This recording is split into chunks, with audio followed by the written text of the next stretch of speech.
계속적으로 시대 분별이라는 제목으로 말씀을 증거합니다. 여러분, 이 시대가 지나가기 전에 예수님이 오실 것을 믿으십니까? 확실히 믿으셔야 돼요. 확실히 믿어야 여러분이 이 시대에 준비할 것들을 준비합니다. 분명히 누가복음 12장 56절에는 너희가 천지의 기상은 분별할 줄 알면서 어찌 이 시대는 분간하지 못하느냐 하면서 외식하는 자들을 책망하셨어요. 믿는다 하면서 안 믿어요. 들었는데도 안 믿어요. 시대의 천지의 기상은 분간하면서 어찌 이 시대는 주님이 그렇게 말씀하셨는데도 분간하지 못하느냐. 그래서 오늘의 본문의 제목은 이 세대가 지나가기 전에입니다. 이 세대가 지나가기 전에 주님은 반드시 오십니다. 어떤 분의 말을 들으니까 어떤 분이 2030년 정도에 예수님이 오실 거다 그 말을 했더니 이단이니 뭐니 말씀을 잘못 배워서 저렇게 절한다는 둥 그렇게 어떤 전도사님을 책망하는 걸 봤는데 그렇게 책망하는 놈이 잘못된 거예요. 안 그렇습니까? 그러면은 2030년 전에 예수님이 오실지 안 오실지 자기는 어떻게 알아? 안 그래요?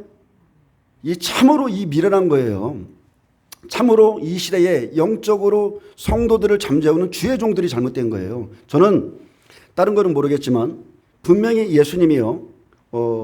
모세는 예수님의 완전한 모형이에요. 그래서 모세에게 분명히 이스라엘 백성이 그랬죠. 애굽의 죄악이 관영하면 400년 동안 참으시다가 그리고 모세를 보내서 430년 만에 출애굽시키고 예수님을 암흑기 400년 후에 보내셔서 30세의 기름 부음을 받으시고 그리고 공생애를 시작하시고 434년 만에 끌고 나오신 것처럼 모세는 예수님의 예표예요. 그러면 모세가 광야에 있을 때 분명히 주님께서 말씀하시기를 이 세대에게 내가 놓아요. 이들을 내 안식에 들어오지 못하리라 그러셨어요. 그런데 예수님 오셔서 뭐라고 그랬습니까? 이 세대는 잠깐만 분명히 주님이 말씀하셨어요. 그러므로 의인 아벨의 피로부터 성전과 제단 사이에 너희가 죽인 바라가의 아들 사가랴의 피까지 땅 위에서 흘린 을로운 피가 다 너희에게 돌아가리라. 내가 진실로 너희에게 이르노니 이것이 다 이 세대에 돌아가리라. 아멘. 자, 예수님이 몇 세에 기름 부음 받으셨어요? 30세. 자, 보세요. 그러면 이 세대에 다 이것이 돌아가리라 말씀하셨는데 40년 후에 그죠? 주 70년에 다 돌아갔어요. 말씀 그대로 돌아갔어요. 그렇다면 우리가 유추해 볼 수 있는 것은 성경의 세대가 무엇인가? 자, 광야의 세대 40년이죠. 예수님이 지금 말씀하신 시대도 40년이에요. 자, 율법의 한 세대 몇 년이에요? 아브라함이 이삭을 바칠 때에 율법의 한 세대는 100년이에요. 자, 인생에게 주신 세대 몇 년이에요?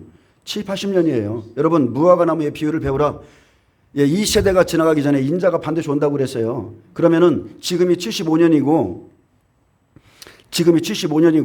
인생의 세대에게 말씀하셨으면 70년에서 80년 사이에 주님이 오셔야 돼요. 그러면은 한 5년 정도 남았겠죠? 말씀대로라면. 근데 우리가 유추해 볼 수 있는 것은 정확하게 모세에게 출애굽시킬 때 모세의 나이가 몇 살이었어요? 80이에요. 여러분, 모세의 모든 사건은 예수님이 실제 행하실 일이에요. 그렇기 때문에 주님이 지금 말씀하신 것처럼 무화과 나무의 비유를 배워라. 이 세대가 지나가기 전에 내가 오리라. 이 말씀 그대로 다 이루어집니다.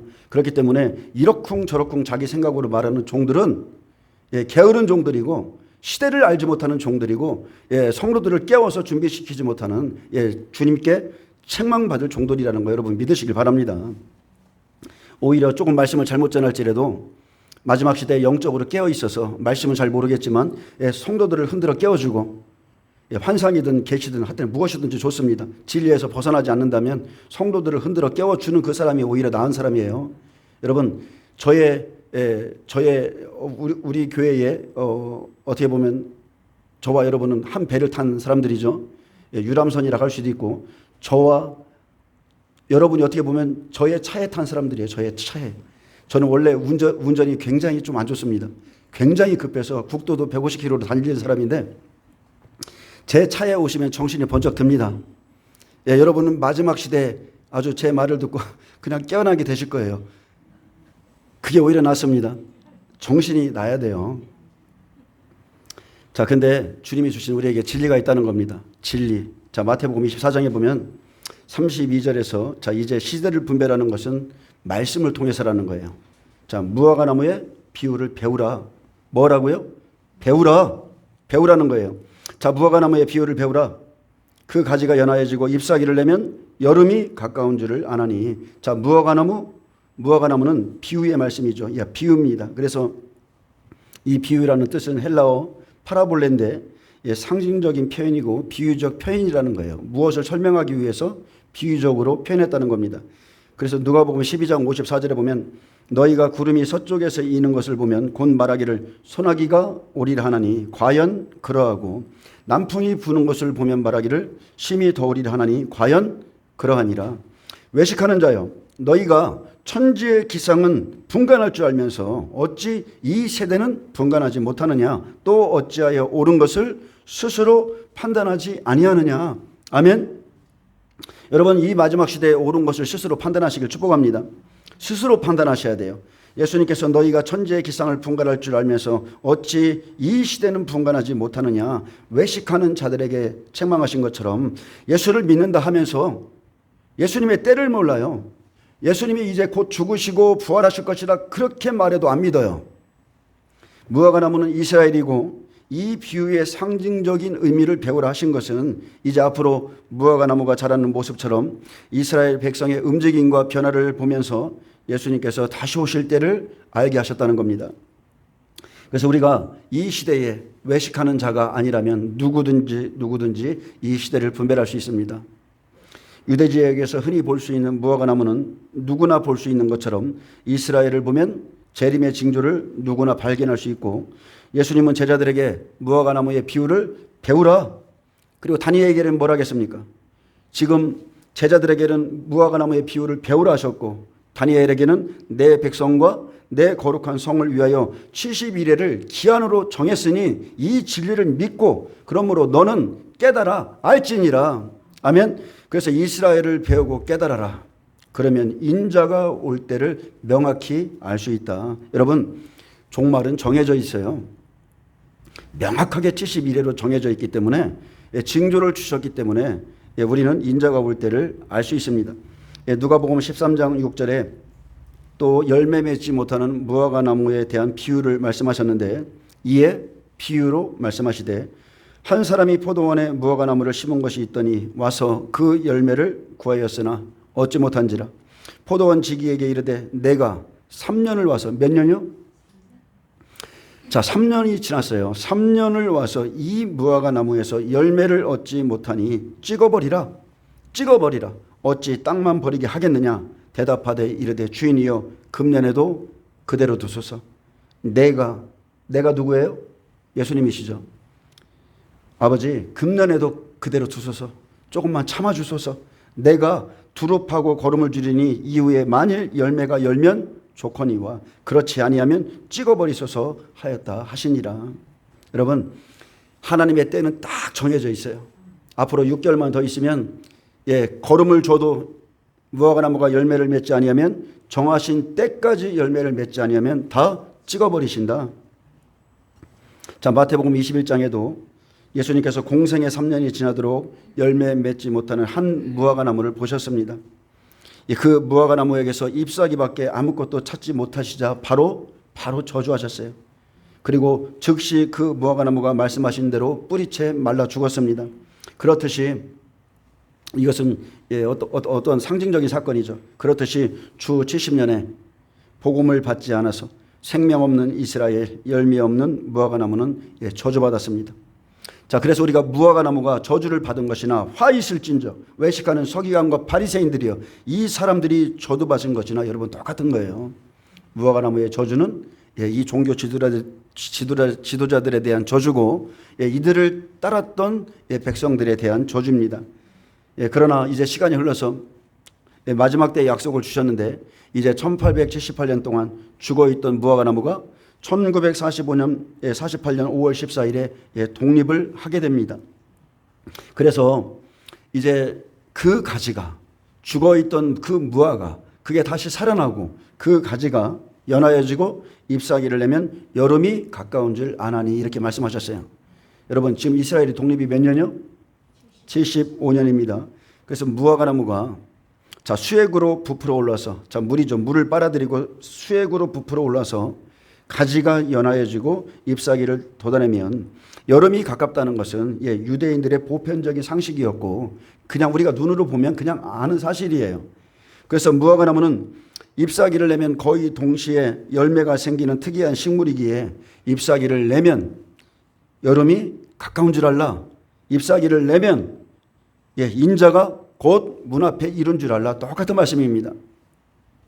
1948년 5월 14일 독립을 기점으로 많은 백성들이 자기 땅으로 들어가는 것은 이제 버림받아 죽은 그 가지에 생명수가 공급되기 때문이죠. 생명수는 다른 게 아니죠. 하나님의 언약의 말씀입니다.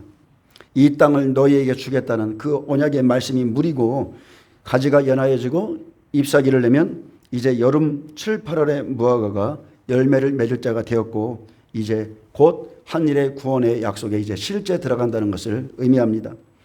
마태복음 27장에 이스라엘 백성들이 예수님을 십자가에 못 박았고 그 죄를 자신의 후손에게 돌리라 말했습니다. 그들의 입으로 말했어요. 빌라도가 이르되 어찌미냐 무슨 악한 일을 하였느냐. 그들이 더욱 소리질러 이르되 십자가에 못 박게 하겠나이다 하는지라.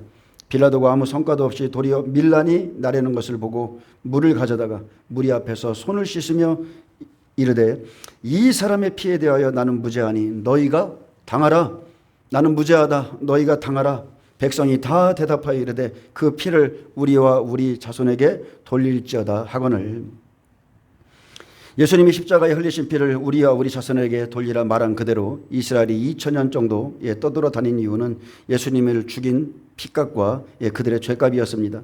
그래서 예수님을 통해서 생명을 얻어야 됨에도 불구하고 생명을 얻지 못하고 도리어 저주를 받았지만 이제 하나님의 언약이 이루어질 때가 되었기 때문에 자기 땅에 지금 돌아오기 시작했습니다. 에스겔 36장 24절에 내가 너희를 여러 나라 가운데에서 인도하여 내고 여러 민족 가운데에서 모아 데리고 고국 땅에 돌아가서 이렇게 말했어요. 자기 땅으로 돌아오리라는 이 약속의 물이 오르면은 이것을 성취했대죠. 죽었던 나무가 살아나고 가지가 연하여집니다. 주 70년에 버려져서 한일회를 이룰 때까지 자 무화과 나무의 비유로 인자가 올 때를 주님이 알게 하셨어요. 그래서 이방인은 포도나무입니다. 신약의 이방인은 포도나무이기 때문에 예수님이 오셔서 직접 생명을 주셨고 성령으로 우리에게 인을 치셨으며 저와 여러분은 지금이 구원의 날이지만 이제 무화과 나무에겐 아직 율법 안에 있죠. 그들에게는 가지가 연하여지고 잎사귀를 내면 말씀을 통해서 이제 잎사귀를 내면 여름이 가까운 줄 아나니 인자의 오심이 가까운 줄 아나니 그때 예수님이 다시 오실 때 이제는 생명의 말씀을 다시 한번 그들에게 주셔서 아름다운 열매를 맺을 것을 예비하셨다는 겁니다. 그래서 이방인들의 구원의 때는 여러분 정말 얼마 안 남았어요. 이제 돌감람나무 찍히면 에스겔 36장 25절 말씀처럼 이제 봉가리 접붙입니다. 맑은 물을 너희에게 뿌려서 너희로 정결하게 하되 곧 너희 모든 더러운 것에서와 모든 우상 숭배에서 너희를 정결하게 할 것이며 또 새 영을 너희 속에 두고 새 마음을 너희에게 주되 너희 육신에서 굳은 마음을 제거하고 부드러운 마음을 줄 것이며 또 내 영을 자 요엘서의 후반부에 약속하신 성령이죠. 또 내 영을 너희 속에 두어서 너희로 내 율례를 행하게 하리니 너희가 내 규례를 지켜 행할지라. 내가 너희 조상들에게 준 땅에서 너희가 거주하면서 내 백성이 되고 나는 너의 하나님이 되리라. 이게 마지막 한일의 약속입니다. 그래서 7, 8월 무화과 열매 맺는 것처럼 7월 1일 나팔절이고 또 7월 10일이 속죄절이며 이스라엘 백성을 자기 땅에 모으면 예수님이 강림이 이제 가까이 온 줄을 아셔야 돼요. 여러분 주님은 반드시 이 세대가 지나가기 전에 오시고 이제 그 기간은 얼마 안 남았다는 겁니다. 제가 저번 시간에도 말했지만 사탄은 우리보다 성경을 많이 잘 아는 존재예요. 그래서 시간이 더 많이 남은 것처럼 어떻게 보면 그들이 음모를 꾸밀 수가 있습니다. 2030년까지 그래도 가야 되지 않을까? 여러분 그 너머일 수도 있겠지만 여러분 그 전일 수도 있어요. 예수님은 그 전에 오실 수 있습니다. 그래서 우리가 말씀을 믿어야 돼요. 말씀. 마태복음 24장 33절 이와 같이 너희도 이 모든 일을 보거든 인자가 가까이 곧 문 앞에 이른 줄 알라. 자, 예수님은요 종말에 대해서 누구보다 많이 말씀하신 분이에요. 그렇죠. 그리고 종말의 징조에 대해서 누구보다도 제자들에게 강조했고 제자들에게 바른 판단력을 가질 것을 요구했습니다. 이 모든 일을 보거든, 이 모든 일을 보거든, 즉 이스라엘의 변화와 움직임을 보면 인자가 곧 문 앞에 이른 줄 알라. 내가 곧 올 것이다. 예, 문 앞에 이르렀다는 것은 인자가 들어올 준비가 모두 완비되었다는 뜻입니다. 시간이 촉박해졌다는 표현이고 예수님의 재림의 시간은 정확히 알 수 없지만 이제 지체할 만한 여유가 허용될 수 없이 눈앞에 다가왔다는 뜻입니다. 그래서 성도들이 주의 재림을 깨어서 기다려야 하는 이유가 여러분 여기에 있는 거예요. 자, 성경에 기록된 종말의 징조를 보면서도 대부분의 사람들은 그래도 시간이 있다고 생각합니다. 그래도 시간이 있다고 생각하지만 이 본문이 주는 의미는 절대 그렇지 않습니다. 여기 이 원문의 뜻을 보면 그렇지 않다. 촉박하다. 지체할 만한 여유가 없다는 뜻을 갖고 있습니다. 지체할 시간이 없어. 이제 주님이 곧 오실 거야. 그래서 34절에 내가 진실로 너희에게 말하노니 이 세대가 지나가기 전에 이 일이 다 이루리라. 예, 이 세대야. 이 세대. 헬라어 게네야. 이 기간, 이 시대의 사람들이라 했죠. 이 시대의 사람들, 자기 땅에 돌아온 백성들, 자기 땅에 돌아온 무화과나무. 그래서 건국된 이후로 움직이는 세대, 건국 이후 살아 생존하는 이 세대가 지나가기 전에, 예, 그들이 떠나기 전에, 이 세상을 떠나기 전에, 멸망하기 전에 그 세대 내에 반드시 그 일이 다 일어난다. 주님이 오시는 일이 일어난다. 그래서 하나님은 태초부터 70일에로 종말을 정해놓으셨기 때문에 천지가 변할지언정 약속의 말씀은 그대로 이루어진다는 겁니다. 여러분, 우리의 생각과 우리의 환경과 처지에 아무 상관이 없어요. 주님이 오시는 건 아무 상관이 없어요. 약속하신 그날에 옵니다. 근데 많은 사람들이 넓고 큰 멸망의 길로 가는 사람들을 바라보면서 평안하다, 안전하다 이렇게 생각한다는 거예요. 대부분의 그리스도인들은 하나님의 때를 기다리기보다 육신의 일을 사랑하거나 아니면 육신의 삶에 매여서 설마 하고 있다는 거예요. 설마 하다가 재앙의 날이 덕과 같이 임할 것이라 경고했습니다. 여러분, 우리가 지금 들은 말씀이 여러분을 심판하는 심판의 말씀이 되는 거예요. 분명히 전도서에 보면 이렇게 말합니다. 범사에 기한이 있고 천하만사에 다 때가 있다. 날 때가 있고 죽을 때가 있으며 심을 때가 있고 심은 것을 뽑을 때가 있다. 울 때가 있고 웃을 때가 있으며 슬퍼할 때가 있고 춤출 때가 있다. 다 때가 있다는 거예요. 근데 때를 모르면 이 시대에 한 그루 나무를 심으려 할 겁니다. 그러나 때를 아는 자는 사과나무를 심지 않습니다. 이 시대에 때를 아는 자, 제가 영적인 의미를 말하는 거예요. 여러분, 지금은 심은 것을 뽑을 때, 추수할 때, 그렇기 때문에 여러분 때에 맞게 움직이시기를 축복합니다. 때를 아셔야 돼요. 스가랴 1장 12절에 보면 여호와의 천사가 대답하이르되 만군의 여호와여, 여호와께서 언제까지 예루살렘과 유다 성읍들을 불쌍히 여기지 아니하시려나이까? 이를 노하신 지 70년이 되었나이다 하매, 그러므로 여호와가 이처럼 말하노라. 내가 불쌍히 여김으로 예루살렘에 돌아왔은즉 내 집이 그 가운데 건축되리니 예루살렘 위에 목줄이 쳐지리라. 만군의 여호와의 말이니라. 때가 되면 하나님의 약속은 그대로 사람이 말을 하지 않아도 하나님의 약속은 하나님이 이루세요. 일곱째 인, 일곱째 나팔, 일곱째 대접 다 7이라는 이 숫자는 하나님이 친히 보좌에서부터 자 쏟으라, 부어라, 대접을 부어라, 나팔을 불어라 다 하나님이 하시는 거예요. 하나님의 말씀하신 것은 하나님이 하시기 때문에 마지막 때가 되면 반드시 성전이 건축됩니다. 여러 나라에서 자기 백성을 고토로 보내시고 성전을 세우시고 목줄이 쳐지리라. 내가 그 일을 하리라. 마태복음 24장 35절에 천지는 없어지겠으나 천지는 없어지겠으나 내 말은 없어지지 아니하리라.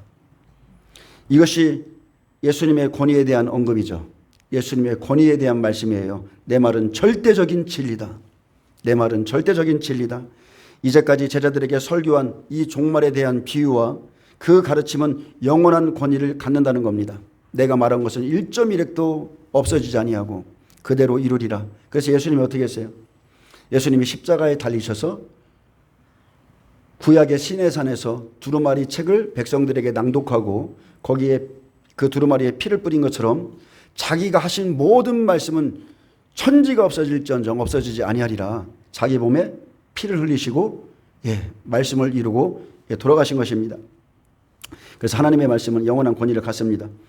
당시에 예수님 당시에도 그 당시에도 종말론에 대한 설교도 많은 위험과 오해의 소지를 안고 있었기에 제자들은 종말에 대해서 알고자 조용히 나왔습니다. 조용히 나와서 은밀하게 주님께 물었어요. 우리에게 이르소서 어느 때 이런 일이 있겠사오며 또 주의 임하심과 세상 끝에는 무슨 징조가 있사오리이까. 예수님은 25절에 미리 말씀하셨죠. 보라 내가 너희에게 미리 말하였노라. 천지를 걸고 예수님이 제자들에게 하신 말씀과 말씀의 권위를 다시 한번 상기시켜 줬습니다. 하늘과 땅은 다 사라진다 해도 내가 한 그 말은 절대적인 진리로서 구원과 천국에 대한 영원한 보증이 된다 이렇게 말씀하신 거예요. 주의 임하심과 세상 끝에는 무슨 징조가 있사오리이까. 여러분 이렇게 물으시길 축복합니다. 성령님께 물으세요. 예수님이 오실 때가 가까이 왔기에 지금 계시록의 말씀이 여러분 열어지고 여러분이 듣고 있는 것이고 결단코 내 말은 없어지지 않을 것이니 때를 알고 깨어 있으라. 이 세대가 지나가기 전에 내가 오리라. 내가 오리라. 특히나 이 시대에요. 특히나 그 예수님 시대의 12제자같이 종말의 때에 대해서 이렇게 물었듯이 정말로 이 시대의 사역자들 특히나 목회자들은 종말의 말씀을 깨닫고 듣기 위해서 예수님께 성령님께 여러분 나가서 조용히 물으셔야 돼요. 그러나 제가 이제까지 보니까 사람의 지혜나 지식으로 계시를 배우면 여러분 오히려 그 사람을 망칩니다. 오히려 실제 마지막 때를 믿고 하나님의 때를 알기 위해서 기도하지 않고 그냥 가르치기 위해서 배우면 오히려 더 많은 사람들을 영적으로 잠재우고 그 사람이 오히려 미혹하는 자가 될 수가 있어요. 내가 계시록의 말씀을 안다는 거예요. 그런데 나는 안 믿어. 주님이 오실 것을 안 믿어. 그냥 가르치기 위해서 배우고 내가 안 믿으면서 마지막 때를 전하니까 듣는 사람들도 사람의 지혜에 있는 거예요. 설마 하고 있는 거예요. 여러분 성령님의 가르침을 받으시길 축복합니다. 반드시 성령의 감동과 계시가 내 안에 임해야 종말의 말씀이 실제 믿어지고 실제 믿어져야 여러분 실제를 전하는 거예요. 진짜 예수님이 오신다. 성령의 나타나심과 능력으로 전할 때 듣는 자들도 하나님의 능력 안에 있게 되고 실제 말씀, 이 말씀이 예수님이 제자들에게 말씀하신 것처럼 듣는 것처럼 믿어지는 거예요. 이 시대가 지나가기 전에 예수님이 오실 것이라는 말씀이 자신부터 믿어져야 성도들과 함께 영원한 나라를 준비할 수 있습니다. 죄송한 말이지만 자신이 마지막 때를 전하면서도 이 세대 인자가 올 것이라는 사실을 믿지 않는 사역자가 훨씬 많습니다. 성도들도 마찬가지예요. 전하는 자도 가르침을 받는 자도 이 세대가 믿어지지 않기에 다니엘처럼 때를 알고 금식하거나 작정하여 기도하거나 결심함이 없다는 거예요.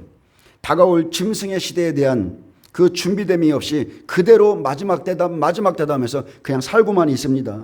이 세대가 지나기 전에 이 일이 다 일어나리라. 여러분 이것을 믿으십니까? 진짜 믿으세요? 진짜 믿으셔야 돼요.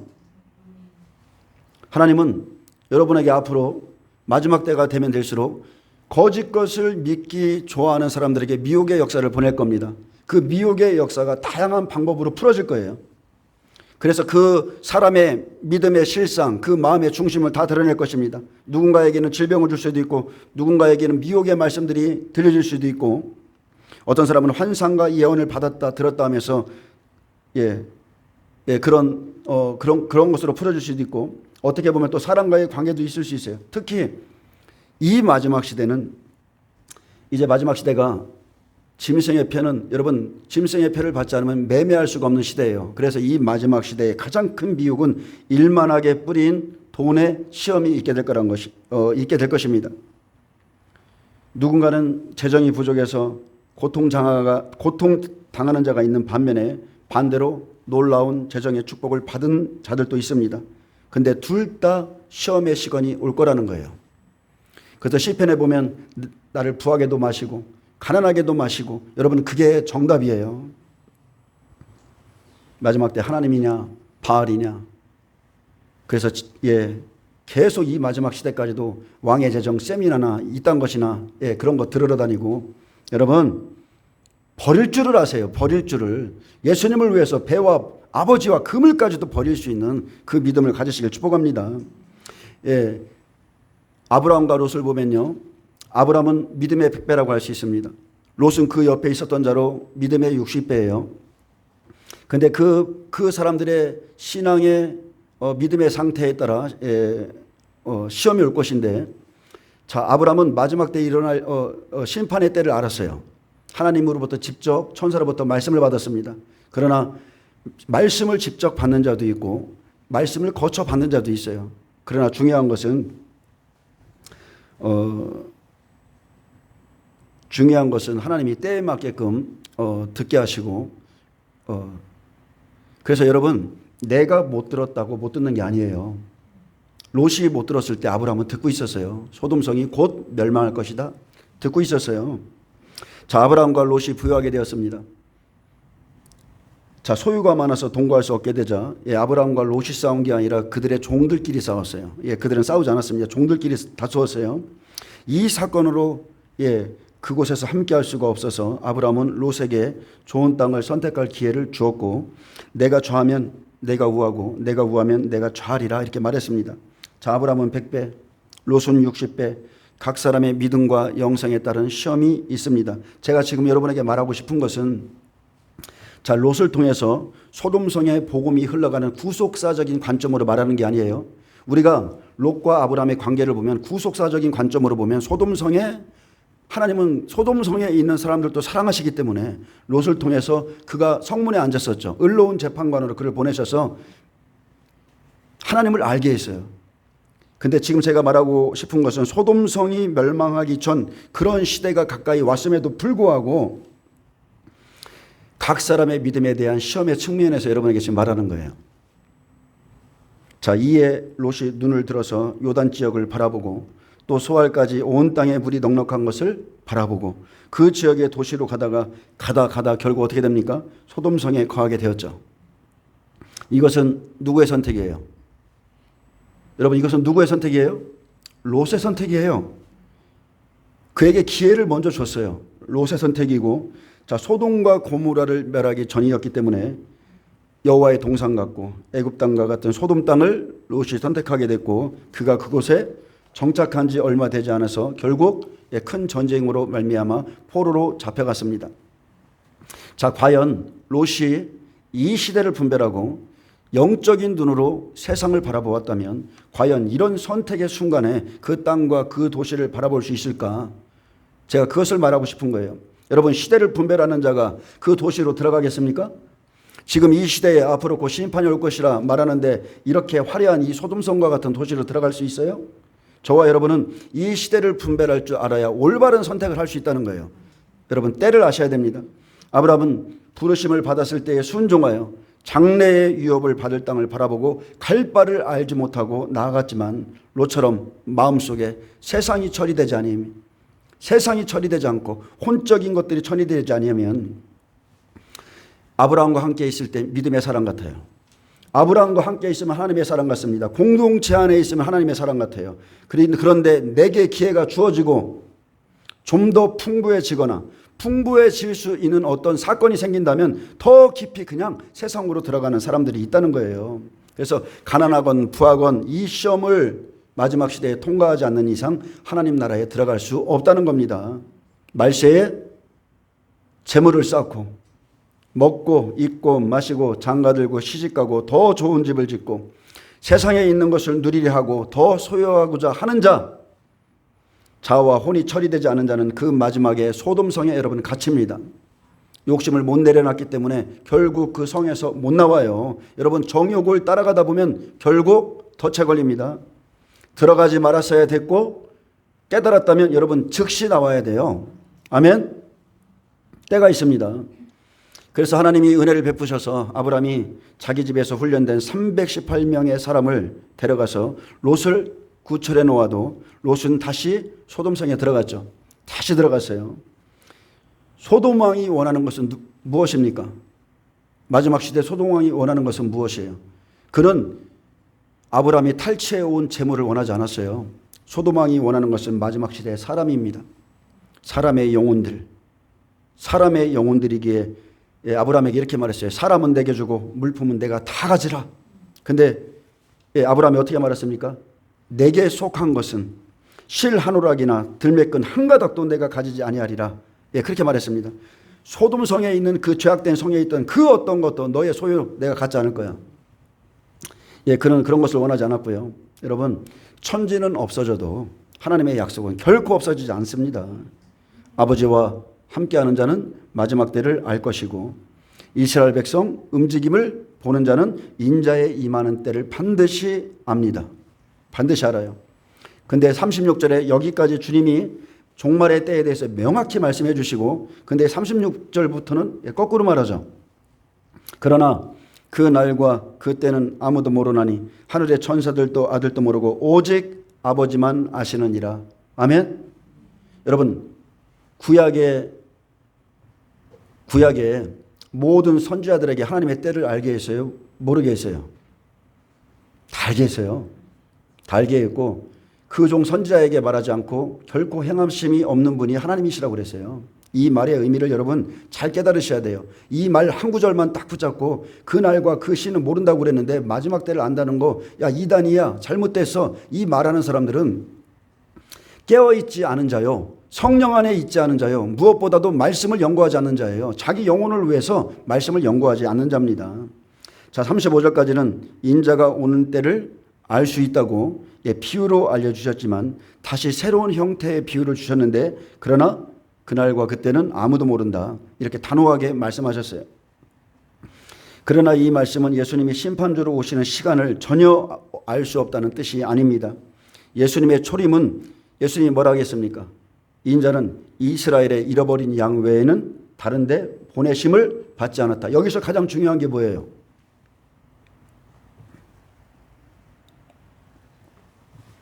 여기서 가장 중요한 메시지가 뭡니까? 보내심이에요. 보내심. 그것이 초림의 사명이었다는 거예요. 예수님은 아버지께서 보냄을 받은 자였다. 보냄을 입은 자였다. 그래서 마지막 때에도 아버지께서 보내실 것을 말씀하신 것이죠. 아버지만 아신다. 때가 되면 다시 날 보내실 것이다. 언제요? 계시록 5장에 하나님 보좌 우편에서 아버지 손에 있는 그 두루마리를 딱 받으면 그때 아버지가 나를 보내실 거야. 종말의 말씀은 분명하게 제자들의 시대에 일어날 일이 아니기 때문에 두루마리 책이 봉해져 있었고 아버지의 때가 되어야 열리기 때문에 그날과 그때는 아버지만 아신다고 말씀한 거예요. 그래서 하늘에 세 가지를 줬죠. 자, 그날과 그때는 아무도 모르는데 세 가지를 말씀하셨어요. 첫째, 하늘의 천사들도. 이것은 예수님과 함께 계시록 시대에 일할 천사가 아니라 하늘의 천사들은요 구약 시대를 의미하는 거예요. 그래서 천사가 중보하는 율법 시대에 있던 그 사람들, 계시록 5장에 있을 그 일을 천사들도 모른다는 거예요. 왜요? 때가 안 됐기 때문에. 구약 시대 사람들에게는 때가 안 됐기 때문에 몰라요. 두 번째입니다. 자, 아들도 모르고. 자, 아들도 모른다는 것은 예수님의 시대죠. 자, 복음 시대예요. 그러나 종말의 때를 아들이 모른다는 것은 사실 말이 안 되죠. 인자는 아버지께서 들은 것을 말한다고 그랬죠. 아버지와 늘 함께 하신다고 그랬죠. 주님은 바로 이전까지 무화과나무의 비유를 배우라 하셨고 이 세대가 지나가기 전에 반드시 이 일이 다 일어날 것이고 천지가 없어질정 내 말은 없어지지 아니하리라. 종말의 때를 명확히 말씀해 주셨어요. 그래서 여기서 예수님이 강조하시는 것은 예수님은 보내심을 받은 분이시라는 겁니다. 나는 보내심을 받았다.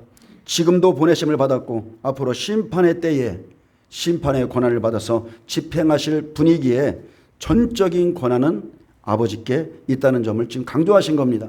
아버지만 아신다. 자, 하늘의 전사도 모르고 하늘의 전사들도 아들도 모르고 오직 아버지만 아시느니라. 그 때와 시기는 그 때가 되어요. 심판주 하나님만 아신다는 겁니다. 여러분, 성경에 보면 심판은 하나님의 영역이라고 되어 있어요. 심판은 성부 하나님의 영역이에요. 그래서 예수님은 신성과 인성을 가지신 분으로, 자, 하나님과 동등한 신성으로는 때에 대한 정확하고 완전한 지식을 가지고 계세요. 근데 인자, 사람의 아들로 오셨을 때에는 하나님이 정하신 그 때를 굳이 알고자 하지 않으셨다는 겁니다. 그리고 말씀하셨죠. 요한복음 6장에 때가 되면 심판하는 권세를 아버지께 받아서 심판하러 오실 거라고 그랬어요. 심판은 아버지의 권한이라. 그래서 고린도전서 15장 28절에 만물을 그에게 복종하게 하실 때에는 아들 자신도 만물을 자신에게 복종하신 이에게 복종하리니 그랬어요. 예수님은 때를 알고 계세요. 이는 하나님이 만유의 주로서 만유 안에 계시려 하심이라. 그래서 2000년 후에 일어날 이 일이기에 그냥 모른다. 아버지만 아신다. 제자들에게 너희가 굳이 지금 그것까지 알 필요 없다. 말씀하신 것입니다. 그리고 나서 37절에 노아의 때와 같이 인자의 임함도 그러하리라 했습니다. 노아의 때와 같을 것이다. 홍수전에 노아가 방주에 들어가던 날까지 사람들이 먹고 마시고 장가들고 시집가고 있으면서 홍수가 나서 심판하는 날까지, 홍수는 심판입니다. 그들을 다 멸하기까지 깨닫지 못하였으니 인자의 임함도 이와 같으니라. 여러분, 해 아래 새 것이 없죠? 해 아래 새 것이 없습니다. 노아의 때와 같이 마지막 때도 똑같은 모습입니다. 똑같은 모습. 사람들은 준비되어 있지 않습니다. 세상 종말의 정확한 시점은 알 수 없어도 노아와 같이 하나님과 함께하는 자는 경고를 받고 말씀을 통해서 영혼을 구원할 방주를 짓습니다. 예수님께서 노아의 때를 말씀하신 것은 심판의 때는 절대 비밀한 것이 아니라는 거예요. 비밀, 휴거 이런 거 없다는 거예요. 심판의 때는 명확하게 정해져 있고 노아의 때처럼 모든 사람에게 알려질 거라는 겁니다. 하나님은 노아를 통해서 의의 복음을 120년이나 전했어요. 120년 동안 전파하게 하셨고 그 시대에 노아를 모르는 사람이 없었고 길이길이 기다리며 경고하셨듯 세상 끝날에 대해서 지금 이 시대에도 예수님께서는 무화과나무 비유를 미리 말씀하신 것은 종말은 전혀 예상치 못할 것이 아니라는 것입니다. 내가 너희와 함께 있을 때에 미리 말하였노라. 미리 알게 하셨어요. 다 알고 있습니다. 저와 여러분 다 알고 있어요. 여러분 종말의 소식 여러분 다 들으셨죠? 다 들었어요. 누가복음 17장에도 노아의 때에 된 것과 같이 인자의 때에도 그러하리라 다시 말씀했습니다. 그래서 누가복음 17장 26절에 노아가 방주에 들어가던 날까지 하면서, 자, 노아가 언약의 상징인 구원의 방주에 들어가는 것은, 자, 그가 심판 때를 대비해서 하나님의 명령을 받고 그대로 시행하여 구원을 받았음을 의미하죠. 자, 방주에 들어간 것은 구원을 받았음을 의미하고, 그러면은 방주 밖에 있는 사람들은 뭐냐는 거예요. 똑같은 말씀, 똑같은 물이에요. 근데 하나님의 말씀에 똑같은 물인데 누군가는 심판을 받고 누군가는 구원을 받습니다. 그래서 노아는 말씀을 그대로 시행해서 준행해서 구원을 받았음을 의미하고, 그 노아에 대비되는 어리석은 사람들의 행위, 그 사람들의 완악한 모습이 기록한 것이 27절의 핵심이라는 거예요. 자, 노아의 때에 된 것과 같이 노아가 방주에 들어가던 날까지 이 사람들이 하는 행위처럼 살지 말라. 그것을 말씀하고 싶은 거예요. 그래서 노아가 방주를 짓고 홍수가 나서 구속받던 날까지도 구속받지 못한 어리석고 완악한 사람들의 행위를 쭉 나열하고 있는 겁니다. 노아가 방주에 들어가던 날까지 사람들이 어떻게 살았습니까? 먹고 마시고 장가들고 시집가더니 홍수가 나서 그들을 다 멸망시켰으며, 또 롯의 때와 같으리니 사람들이 먹고 마시고 사고 팔고 심고 집을 짓더니 롯이 소돔에서 나가는 날에 하늘로부터 불과 유황이 비오듯하여 그들을 멸망시켰느니라. 인자가 나타나는 해도 이러하리라. 똑같다. 노아의 때나 소돔의 때 같이 똑같아. 모든 사람들이 먹고 입고 마시고 장가들고 시집가고 집 짓고 이것에 빠져 있을 것이다. 구원받지 못한 사람들의 특징, 노아의 가정이 방주에 들어가는 날까지 종말이 눈앞에 다가왔는데도 깨닫지 못하고 일상에 빠져 있었다는 겁니다. 여러분 생각해 보세요. 다른 걸 다 떠나서 산 꼭대기에 그 큰 방주가 세워졌는데 종말의 때를 모르겠어요? 야, 사람들이 저게 도대체 무엇이냐 물어보면 야, 심판받는단다. 저것이 다 지어지면 심판받는데 이 소리 안 들어본 사람들이 있겠어요?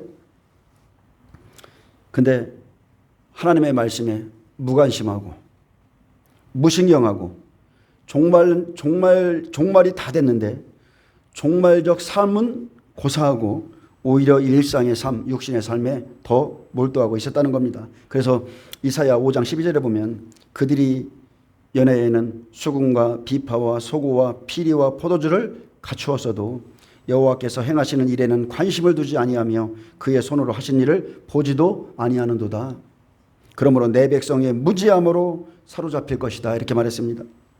여러분 이게 무서운 것이죠. 하나님의 말씀에 무관심한 것, 하나님이 말씀하셔도 관심을 두지 않는 것, 이것이 정말 무서운 것이에요. 대부분의 사람들은 이 시대의 대부분의 사람들, 여러분이 보는 90% 이상의 사람들은요 노아의 때와 같이 멸망의 길, 지옥의 길로 여러분 가고 있다는 거 그걸 믿으셔야 돼요. 90% 이상이 지금 여러분이 보는 모든 세상 사람들이 지옥의 길로 지금 빠져가고 있습니다. 여전히 먹고 마시고 사고 팔고 집 짓고 신고 그것을 보면서 오히려 그리스도인들이 안심하고 있다는 거예요. 세상 사람들도 저렇게 사는데 하나님이 저들을 다 멸하실까? 설마 멸하실까? 그렇게 생각하고 있다는 거죠. 근데 종말에 멸망하는 사람들의 가장 큰 이유, 그것은 깨닫지 못한 잘못을 범한 사람들이고 듣고도 예비하지 못한 사람들이라는 겁니다. 깨닫지도 못하고 듣고도 예비하지 않고, 그래서 이 모든 일에 근원적인 동기를 우리가 깊이 들여다보면 왜 그렇습니까? 왜 그래요? 하나님의 준엄한 경고를 무시하고 도외시하는 이 근원적인 이유는요, 하나님을 두려움이 없어서 그래요. 하나님의 말씀을 업신여기기 때문에 그렇습니다. 그러므로 주께서 심판하는 영과 소멸하는 영으로 그날의 더러움을 씻기고 여러분 청결하게 할 겁니다. 준비되지 않은 자, 심판하는 영과 소멸하는 영이 그들에게 임할 것입니다. 여러분 하나님은 우리를 영으로 말씀으로 인도하시는 분이라는 것을 믿으시길 바랍니다. 그래서 초림에도 세례 요한도 마찬가지고 예수님도 똑같이 외쳤어요. 회개하라, 천국이 가까이 왔느니라. 회개하라, 천국이 가까이 왔느니라. 더 늦기 전에 이제 여호와께 나아가라. 성전에서 아름다운 옷 입은 자들의 그 부드러운 소리를 듣지 마라. 세례 요한, 그 진리의 말씀이 들려지는 자는 광야로 나가는 거예요.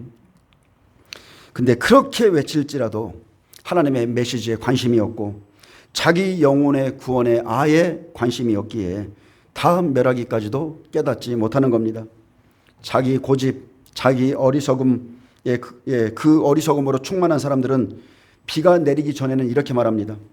그 푸른 하늘을 바라보면서도 어찌 그런 일이 있을 수 있느냐?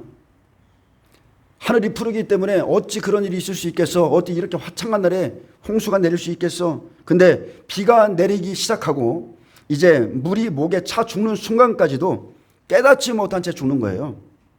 평안하다가 죽는 그 순간까지도 자기가 왜 죽는지도 모릅니다.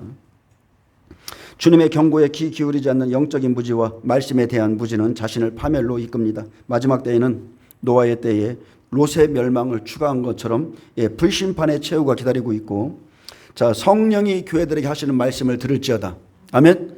성령이 교회들에게 하시는 말씀을 들을지어다. 일곱 교회에 하시는, 세상에 있는 모든 교회, 그 교회 안에 영적인 실상을 다 보여줬는데 너희 모습이 이와 같지 않은지 살펴봐라. 그러므로 성령이 주시는 말씀과 영광과 계시로 충만하게 살아가는 것이 종말에 처한 기독교인의 올바른 삶입니다. 여러분 말씀을 들으셔야 돼요. 성령이 교회 하시는 말씀, 그것으로 우리는 시대를 분별합니다. 그냥 꿈이나 환상이나 그것은 개인적인 것이고, 명확하게 하나님이 심판의 때를 정해놓은 것은 말씀으로 하신다는 거예요. 주님은 노아에게 말씀하셨고 방주를 지으라 말씀하셨고 다시 홍수로 심판하기 7일 전에 노아를 찾아오셨죠. 찾아오신 하나님, 말씀해 주신 하나님, 깨어있는 자에게 늘 알려주신 하나님, 너와 내 온 집은 방주에 들어가라. 지금부터 7일이면 40주야 비를 내려 모든 생물을 지면에서 쓸어버리리라. 다시 노아에게 경고하신 것처럼 성령이 주신 말씀을 여러분 정확히 들을 수 있는 영적인 귀를 가지시길 축복합니다.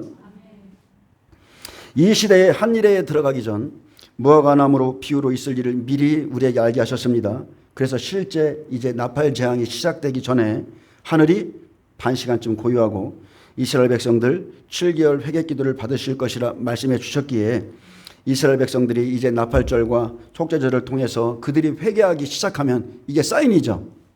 우리는 곧 2300주야 적그리스도에게 넘겨준 그 시간 2520일 7년의 시간 가운데 2300주야 적그리스도에게 넘겨주는 시간이 나팔 재앙이 실제 시작됨을 저와 여러분은 알 수 있어요. 한일의 시작을 알 수 있다는 겁니다. 이스라엘 백성들이 울고불고 난리치면 이스라엘에 큰 지진이 일어나면 2300주야가 이제 시작되는구나. 우리는 알 수 있습니다. 또 누가복음 21장 29절에 무화과나무 비유에서 배울 교훈에 대해서 말씀했습니다. 이에 비유로 이르시되 무화과나무와 모든 나무를 보라. 자, 무화과나무뿐만이 아니라 어떤 나무를 보라고요? 모든 나무를 보라. 비유의 말씀대로 사람은 나무죠. 무화과나무는 이스라엘 사람들이고 사람은 나무입니다. 누가는 이스라엘 백성의 움직일 뿐만 아니라 모든 나무를 보라 말했습니다. 예수님은 너 마지막 시대의 표적으로 너희가 내 이름 때문에 모든 민족에게 미움을 받으리라 하셨듯이 종말은 이제 이스라엘뿐만 아니라 이방 세계를 포함한 모든 민족들과 관련된 것이기에 모든 나무를 보라. 모든 나라에서 일어나는 일을 보라. 민족과 민족이 나라가 나라를 대적할 것이고 국제 정세를 살펴보라는 거예요. 싹이 나면 너희가 보고 여름이 가까운 줄을 자연히 아나니. 자연히 알 수 있다는 거예요. 그래서 싹이 나면 이렇게 자연 현상을 통해서 자연스럽게 때를 분별하게 되듯이 종말의 결정적인 때도 마찬가지입니다. 시대의 징조는 깨어있는 자는 누구나 알 수 있습니다. 누구나. 다만 누구나 알 수 있는데 알면서도 준비하는 자가 있고 준비하지 않는 자가 있다는 그 차이만 있을 뿐입니다.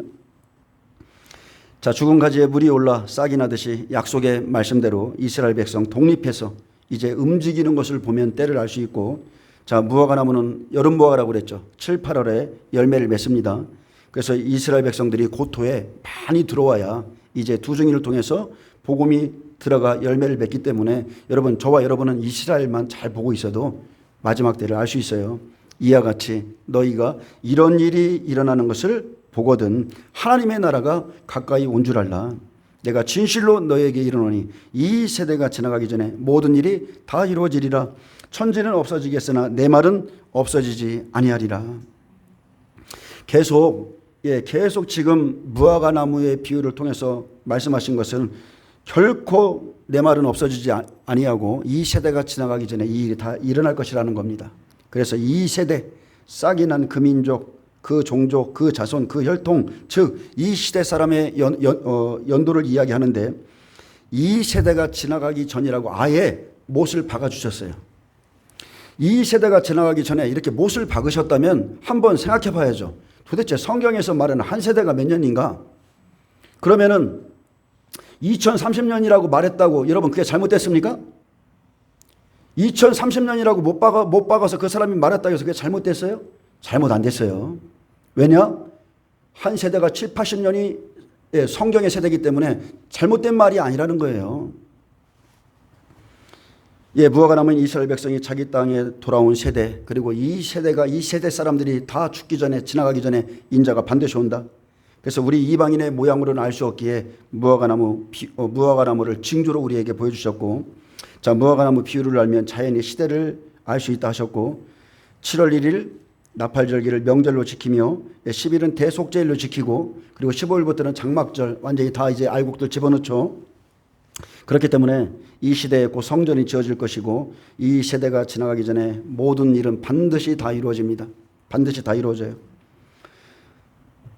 그리고 예수님께서 이렇게 말씀하시고 이제 이 시대가 지나가기 전에 어떤 일이 일어나는가 이제 바울이 한 말을 통해서 좀 더 살펴보겠습니다.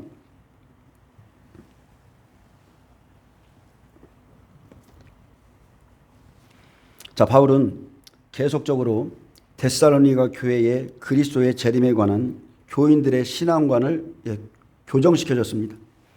잘못된 신앙관을 교정시켜줬는데 그는 종종 재림 전에 있을 종말의 징조들에 대해 그 어떤 교회보다 데살로니가 교회에 제일 많이 말을 했어요. 그래서 사탄의 활동을 따라서 속이는 자가 너희에게 들어와 있는데 너희는 내가 전한 그 진리를 굳게 붙잡고 교회를 굳건하게 보존하기를 원한다. 그래서 계속 말씀했어요. 때는 너희가 누구보다 잘 알고 있지 않느냐? 그것을 가지고 싸우라는 거예요. 그래서 데살로니가 후서 2장 1절 여러분 좀 펴시기 바랍니다. 데살로니가 후서 2장 1절 형제들아 우리가 너희에게 구하는 것은 우리 주 예수 그리스도의 강림하심과 자, 그 어떤 교회보다 강림하심에 대해서 계속 말하죠. 자, 이 강림은 어떤 강림입니까? 여러분 공중 강림이에요. 예수님의 강림은 이 땅에 오시는 게 아니에요. 자, 첫 번째는 공중에 먼저 오십니다. 전 3년반이 마치는 그래서 1260일이 마치는 그리고 마지막 7째 나팔에 울리는 그 시간에 예수님은 강림하시죠. 공중 강림이에요. 우리가 그 앞에 모임에 관하여 자, 예수님께서 공중에 오실 때 첫째 부활에 참여하는 순교자들이 먼저 부활하여 자, 올라가고 살아남은 이스라엘 14만 4천이 휴거되어서 끌어올려져서 공중에서 주님을 만날 것을 말하죠. 그래서 그 앞에 모임에 관해서 알려줬습니다. 근데 이 사실을 왜곡하는 자가 있어요. 어떻게 해요? 영어로나 또는 말로나 또는 우리에게 받았다는 편지로나 주의 날이 이르렀다고 해서 쉽게 마음이 흔들리거나 두려워하지 말아야 한다는 것이라. 누가 어떻게 하여도 너희가 미혹되지 말라 했습니다. 너희가 미혹되지 말라. 자, 데살로니가 교회는 바울에게서 주의 날에 대한 가르침을 자세히 받았습니다. 주의 날에 대한 가르침을 자세히 받았고 그런데도 거짓된 주장에 흔들리고 있었습니다. 바울에게서 나오는 것처럼 보이는 거짓된 가르침이 여러 경로를 통해서 교인들에게 전달되고 있었는데 누군가는 영으로 받았다. 누군가는 말로 받았다. 또는 바울의 편지 같은 것을 받았다 하면서 이 참된 진리를 지금 왜곡하고 있었어요. 첫째는 영으로 받았다는 것입니다. 마지막 시대 여러분 특징이에요. 영으로 받았다. 천사의 계시를 받았다. 나에게 천사가 예언을 가지고 왔다. 꿈을 꾸었다. 환상을 보았다 말하면서 또는 예언이라는 은사를 가지고서 성령님이 내게 이렇게 말씀하셨어 라면서 말하지만 실상 진리를 통해서 이렇게 기록된 진리, 미리 말한 진리, 이 진리를 통해서 다른 미혹하는 영과 귀신의 가르침을 전하는 자들이 있다는 거예요. 기록된 말씀과 다른 영으로 받은 계시가 있다는 겁니다.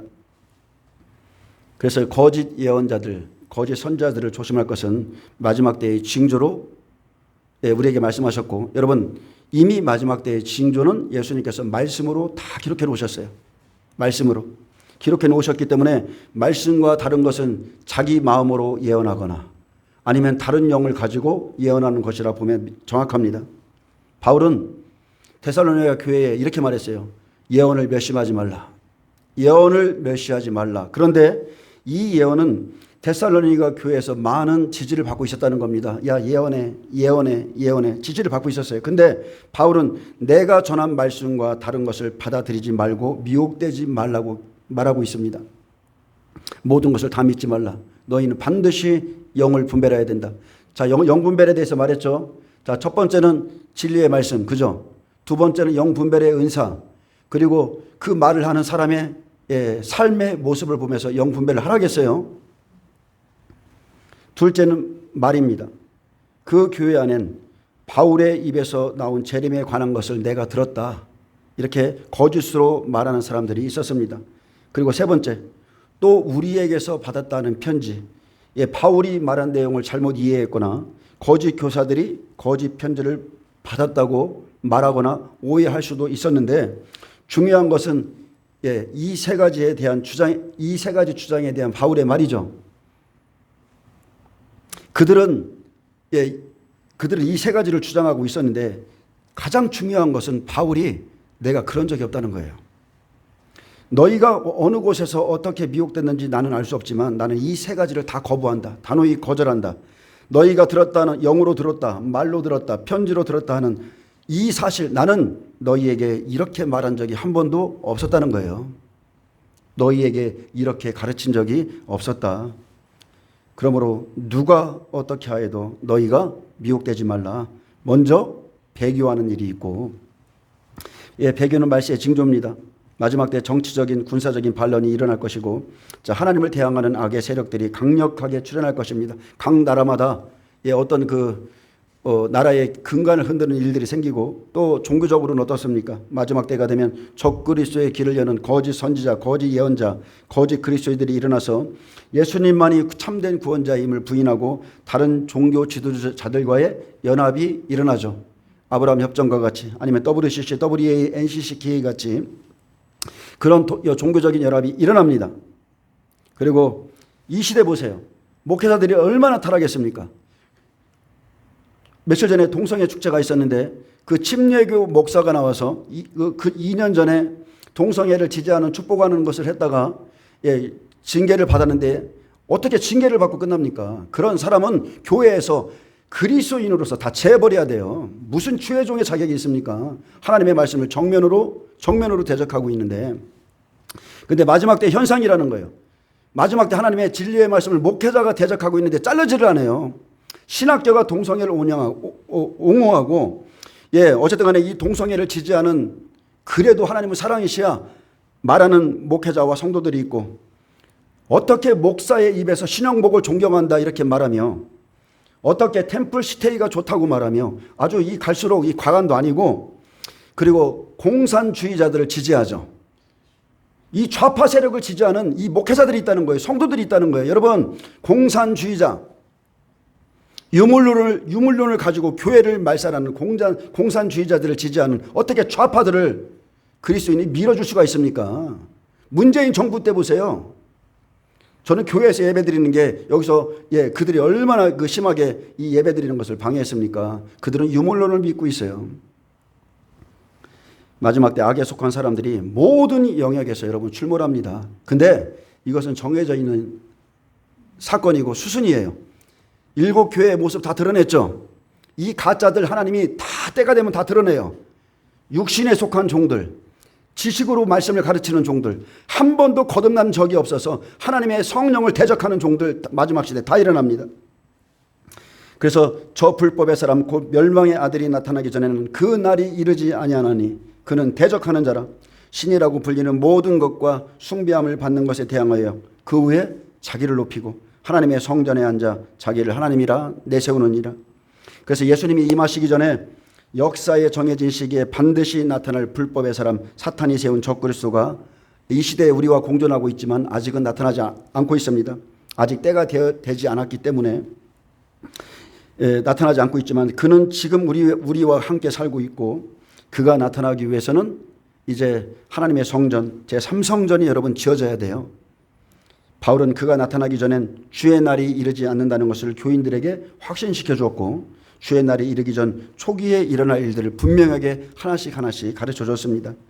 먼저 주의 날이 이르렀다고 거짓 선지자, 거짓 선생들의 가르침이 교회를 흔들 것이다. 너희의 마음을 흔들어 놓을 거야. 그러나 이런 일이 있기 전에는 절대 주님은 재림하지 않는다. 그들은 진리의 말씀을 도구로 사용하지 않고 영어로, 말로, 편지로 이런 수단을 사용해서 사람들의 마음을 흔들어 놓고 두려워하게 만들 것이다. 그들이 사용하는 도구는 진리의 말씀이 아니다. 또 말세의 징조로 주의 날이 이르기 전에 대규모의 배도가 일어날 것이고 멸망의 아들 적그리스도가 나타날 때에 하나님의 성전에 앉아야 되기 때문에 반드시 3성전이 지어질 것을 말씀하고 있습니다. 그래서 5절부터는 적그리스도가 나타나죠. 내가 너희와 함께 있을 때에 이 일을 너희에게 말한 것을 기억하지 못하느냐. 바울은 정말로 이 참담한 심정으로, 참을 수 없는 심정으로 이 진리를 상기시켜줬습니다. 데살로니가 교회에 일어난 일은 새로운 것이 아니라 바울이 이미 가르치고 경고한 것들이었어요. 경고한 것들이 있어요. 너희는 흔들지 말고 내가 말한 것을 기억해라. 내가 계속 너희와 있을 때 반복적으로 언급해 준 것을 기억하라. 나는 너희와 있을 때 종종 종말에 대한 징조를 다 알려주었고 너희가 내게서 배운 것을 생각했더라면 이 같은 거짓 풍문에, 이 같은 헛된 말에, 이 같은 수준 낮은 것에 휩싸이지 않을 것이다. 아멘. 근데 바울의 이 심정이 여러분 제 심정이랑 똑같아요. 이런 수준 낮은 것에 여러분 휩싸이지 않습니다. 영으로 받았다, 말로 받았다, 편지로 받았다. 성경을 연구하지 않고 이딴 것으로 마지막 때 이런 수준 낮은 것으로 말세를 알려고 하는 사람들, 여러분 이것은 수준 낮은 거예요. 그렇다고 제가 잘하는 것은 아닙니다. 여러분 데살로니가 교회의 문제는 바울이 가르친 참된 진리를 다시 붙잡으면 여러분 해결이 되는 거예요. 그것이 해결책입니다. 참된 진리를 깨달음으로, 참된 진리가 있기 때문에 거짓과 거짓된 가르침, 미혹하는 영과 귀신의 가르침을 여러분 분별할 수 있는 겁니다. 요한복음 14장 29절에도 이제 이 일이 일어나기 전에, 예수님이 어떻게 했어요? 이제 이 일이 일어나기 전에 십자가에 못 박힐 것 계속 말씀하셨죠. 계속 말씀해 주셨어요. 이제 일이 일어나기 전에 너희에게 말한 것은 일이 일어날 때에, 그렇다면 우리 시대에 이제 환란이 일어나면 내가 말한 모든 것을 너희로 믿게 하려 함이라. 그대로 일어날 것이다. 이후에는 내가 너희와 말을 많이 하지 아니하리니 이 세상에 임금이 오겠습니다. 이 세상에 임금 옵니다. 여러분 이 세상에 임금이 오기 전에 예수님이 말씀하신 진리의 말씀과 성령 안에 온전히 거하시기를 축복합니다. 영과 진리가 우리에게 필요한 것이지, 그죠? 성령과 진리의 말씀이 우리에게 필요한 것이지 다른 세상의 소식이나 그것을 알려고 다 알고 있는데도 여기저기 쫓아다니고 내 사욕을 따를 스승들을 찾으러 다니는, 여러분 그거 하지 마세요. 우리에게 필요한 것은 성령이시고 진리의 말씀이시고 그 영이 우리를 이끌어 주시는 거예요. 너희는 지금 그로 하여금 그의 때에 나타나게 하려 하여 막는 것이 있는 줄을 아나니 불법의 비밀이 이미 활동하였으나 지금은 그것을 막는 자가 있어 그 중에서 옮겨질 때까지 하리라. 그때에 불법한 자가 나타나리니 주 예수께서 그 입의 기운으로 그를 죽이시고 강림하여 나타나심으로 패하시리라. 아멘. 얼마나 이 참 위로가 되는 말입니까? 주님이 입김만 불어도 사탄은 끝난다는 거예요. 자, 여기서 비밀은 헬라어 미스테리온인데 이전에 감추었으나 나타나게 되는 것은 이제 하나님의 때가 되었고 하나님의 의도를 가리킬 때 사용되는데, 자, 불법의 비밀이 활동해서 그것을 막는 자는 누굽니까? 온 땅을 두루다니는 하나님의 일곱 눈, 그 성령이시죠. 일곱 눈, 일곱 영, 하나님의 성령이시고, 자, 사탄이 쓰는 불법의 사람이 숨어 있다, 은밀히 나타나는 것은 이것은 그냥 때가 되면 그냥 자연스럽게 이루어질 일입니다. 때가 되면 성령이 막는 것을 탁 이제 멈추시고 그냥 불법의 비밀이 그냥 수면 위로 다 드러나게 하시는 거예요. 그래서 교회 내에서 자, 지금도 은밀히 활동하는 사탄의 세력에 속한 자들은 거짓 선생, 거짓 예언자, 그리고 거짓 그리스도, 그리고 거짓 선자들입니다. 그래서 요즘 여러분 저는 요즘에요 제가 느끼는 게 뭐냐면 하나님이 가짜들을 다 드러내신다는 거예요. 가짜들, 가짜 목사들, 육신의 종들을 다 수면으로 다 드러내셔요. 근데 어떻게 수면으로 드러내시느냐? 누군가가 그 사람을 책망해서 드러나는 게 아니라 자기 입으로 나는 성령이 없어요. 나는 거듭난 적이 없어요. 나는 방언하는 자들을 보면은 이 마귀 방언이라고 생각해요 하면서 한 번도 거듭난 적이 없이 성령을 모독하는 자들이 스스로 입으로 실토하고 있다는 겁니다.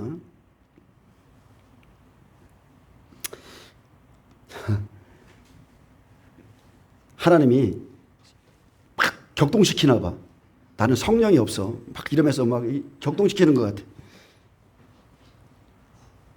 그래서 요즘 보면 지식의 열쇠를 가진 육신의 종들이 자기의 미련함을 스스로 드러내고 하나님을 갈수록 말로 대적하는 것을 보죠. 그들의 말은 곧 이런 겁니다. 나에겐 성령이 없습니다. 난 거듭난 적이 없습니다. 난 성령을 회방하고 있습니다. 스스로 고백하는 것과 같습니다. 스스로 지혜롭다 하여 스스로 명철하다 하는 자들은 화 있을진저. 아모스 5장 21절에 그랬어요. 스스로 지혜 있다는 자들, 지식을 갖고 있다는 자들은 화 있습니다. 성령이 주신 방언을 하나님이 온전하게, 여러분 성령을 온전하세요. 성령은 창조주 하나님이세요. 아무리 악한 자에게도 천부께서 성령을 주시지 않겠느냐? 근데 성령이 주신 방언을 다른 종교에서, 여러분 종교도 한 가지가 아니에요. 뭐 힌두교, 이슬람교, 뭐 불교, 그리고 무당, 다른 종교에서 귀신들이 하는 것과 성령이 방언하게 하신 것을 비교하면서 성령을 완전히 모독하는 목회자가 있죠. 그죠? 내가 이름을 말할까요, 말까요? 자, 과연 그 사람이 천국에 갈 수 있겠습니까? 뜰린 입이라고 함부로 말하죠. 말로 하나님을 참소하고 대적하고 있죠. 영적으로 자신이 무지하다고, 모르면 차라리 입을 닫고 있지, 성령님이 주신 언어를 귀신의 언어로 말하고 있는데 그 사람이 구원받겠어요? 여러분 철저하게 회개하지 않는 이상 성령 회방죄로, 성령을 모독한 죄로 천국에 절대 못 들어가요. 성령 모독죄가 뭔지 아세요? 귀신을 쫓아내는 것을, 그것을 바알세불이라 말한 것이 성령 모독죄가 아니라 예수님이 진리를 전하고 있죠. 성령 안에서 진리를 전하고 있어요. 그 진리를 대적하는 그 자가 성령 회방자라는 거예요. 자신의 영이 사탄에게 속해 있기 때문에 무지한 말로, 참남한 말로 하나님을 대적하고, 기독해 하시는 성령의 역사를 마귀의 일처럼 묘사해서 성령의 말하게 하심을 따라 기도하는 사람들의 기도를 막고, 믿음이 연약한 자들에게서 성령을 방언의 은사를 거두어가고, 이렇게 하는 이 독사의 새끼들 다 끝날에 지옥에 들어갑니다. 진리를 거짓 것으로 바꾸고 선한 것을 악으로 바꾸는 이들에게 화가 있다. 화 있을진저. 화가 있어요. 화 있습니다. 계시록 23장에 환난 안에 들어가기 전에 7교회 안에 모든 종들의 모습을 다 보여주셨어요. 드러납니다. 때가 되었기에 드러나고, 예수님께서 각 교회의 종들의 영적인 그 무지한 모습을 다 드러내듯이 이제 적그리스도가 하나님의 허락 가운데 나타날 것인데, 이제 은밀히 행하던 일들을 공개적으로 다 드러낼 것이고 자기를 하나님처럼 높일 것입니다. 지금 이 일이 일어나고 있죠. 세계 경제 포럼에서 어떻게 하고 있습니까? 내가 이렇게 하겠다. 내가 이렇게 하겠다. 하나님처럼 미리 예언을 하고, 하나님은 예언하시는 분이시고 말씀하신 말을 다 이루시는 분인데 사탄이 똑같이 따라하는 겁니다. 앞으로 내가 이것을 할 거야. 내년이면은 큰 팬데믹이 일어날 거야. 내년과 내후년에는 큰 팬데믹이 일어날 것이고 CBDC 사회로 다 갈 것이고 너희들을 통제할 거야. 자신을 하나님처럼 높입니다. 여러분 이것은 정해진 사건이고 정해진 시간이 됐기 때문에 나타나는 일이고, 근데 우리에게 소망이 있는 것은 주 예수께서 나타나시는 날, 그 입의 기운으로, 주님의 입김만으로 적그리스도를 죽이실 것이고 사탄을 심판하실 것이라 했습니다. 여러분 사탄의 종말은 정해져 있어요. 예수님은 후 3년 반 마지막 7째 나팔에 1260일에 구름을 타고 능력과 큰 영광으로 자기의 천사들과 함께 공중에 오십니다. 그리고 하늘에 소리가 나서 이르기를 이리로 올라오라 하실 때에 큰 나팔 소리와 함께 천사들을 막 보내시는데, 천사들이 그의 택하신 자들을 하늘 이 끝에서 저 끝까지 사방에서 다 몰이를 하셨고, 계시록 20장에 천년왕국이 마치면 하나님의 백성을 미혹하는 마귀와 그 짐승과 거짓 선지자들이 불과 유황못에 던져져서 세세토록 밤낮 괴로움을 받으리라 했습니다. 여러분 예수님 곧 오십니다. 예수 그리스도께서 보라 신랑이로다 맞으러 나오라. 여러분 이 소리를 들으셔야 돼요. 곧 오십니다. 그래서 이스라엘 백성들이 모임에 모일수록 그 가지가 연하여지고 무성해지고 잎을 내는 것을 지금 우리가 보고 있는데, 너희가 이 모든 일을 보거든 인자가 가까이 곧 문 앞에 이른 줄 알라. 이 세대가 지나가기 전에 반드시 이 일이 다 일어나리라. 때를 알 수 없는 게 아니라 예수님은 종말의 때에 대해 너무나 명확하게 말씀해 주셨고, 우리는 지금 예수님이 우리의 문 앞에 이룬 것을 보고 있습니다. 이 모든 것을 보거든 예수님께서 말한 것을 기억하시길 바랍니다. 여러분 기억하시길 바라요. 이 세대가 지나가기 전에 주님 반드시 오십니다. 이것을 믿으셔야 돼요. 다니엘에게 말씀하신 예레미야의 책에 기록해 놓고 다니엘이 그거를 발견했었을 때 말씀 그대로 이루셨고, 예수님이 이 땅에 오셔서 패역한 자기 백성에게 말씀하신 대로 이 세대가 지나가기 전에 주 70년에 그대로 이루셨고, 지금 우리에게 무화과 나무가 가지가 연하여지고 잎을 내면 인자가 꼭 가까이 이런 줄 알라. 이 세대가 지나가기 전에 온다. 반드시 이루어집니다. 아멘. 반드시 이루어져요. 여러분 생각해 보세요. 이 세대 자, 올해가 75년이니까 5년만 있으면 80년이죠. 그죠? 80년이에요. 아무리 주님이 천천히 오셔도 20년 후면 오세요. 아무리 천천히 오셔도. 근데 이 시대의 선지자라고 말하는 사람이 주님은 뭐 50년? 50년 있어야 오실 것 같다? 500년 있어야 오실 것 같다? 막 이런 말을 하잖아요.